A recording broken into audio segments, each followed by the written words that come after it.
आज हम बात करेंगे कि कोलेस्ट्रॉल बढ़ने का मेन रीजन क्या है। क्या ये सिर्फ डाइटरी कोलेस्ट्रॉल पे डिपेंडेंट है या सिर्फ मोटे लोगों को ही कोलेस्ट्रॉल बढ़ने का प्रॉब्लम होता है, दुबले पतले लोगों में कोलेस्ट्रॉल नहीं बढ़ता? ऐसा जरूरी नहीं है। हाँ, ओबेसिटी एक रिस्क फैक्टर माना जाता है कि ब्लड कोलेस्ट्रॉल बढ़ा जाए, लेकिन ये जरूरी नहीं है कि मोटे लोगों का ही ब्लड कोलेस्ट्रॉल बढ़ा हुआ हो या ऐसे लोग जो डाइटरी इंटेक कोलेस्ट्रॉल की ज्यादा करते हैं उनमें ही कोलेस्ट्रॉल बढ़ा हुआ हो, ये जरूरी नहीं।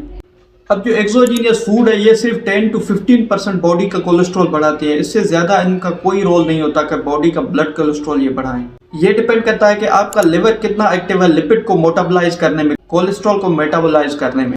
अब जो ब्लड कोलेस्ट्रॉल बढ़ने के जो ज्यादा रीजंस हैं वो इंट्रिंसिक फैक्टर्स होते हैं और कुछ फेमिलियर रीजंस होते हैं जो ब्लड कोलेस्ट्रॉल को बढ़ाते हैं।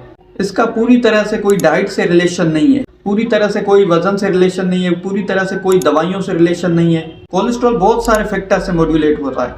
ये किसी की अपीयरेंस को देख के कहना बहुत मुश्किल है कि कोई मोटा बंदा है उसमें कहें कि हम उसका ब्लड कोलेस्ट्रॉल बढ़ा हुआ है, या कोई पतले बंदे को कहें कि उसका ब्लड कोलेस्ट्रॉल कम है, तो ऐसा हरगिज नहीं है। अगर कोई बंदा दुबला पतला है तो उसका भी ब्लड कोलेस्ट्रॉल बढ़ा हुआ हो सकता है, अगर कोई बंदा मोटा है तो उसका ब्लड कोलेस्ट्रॉल कम भी हो सकता है। ये इंट्रिंसिक मैकेनिज्म से होता है जिसे पूरी तरह कंट्रोल नहीं किया जा सकता।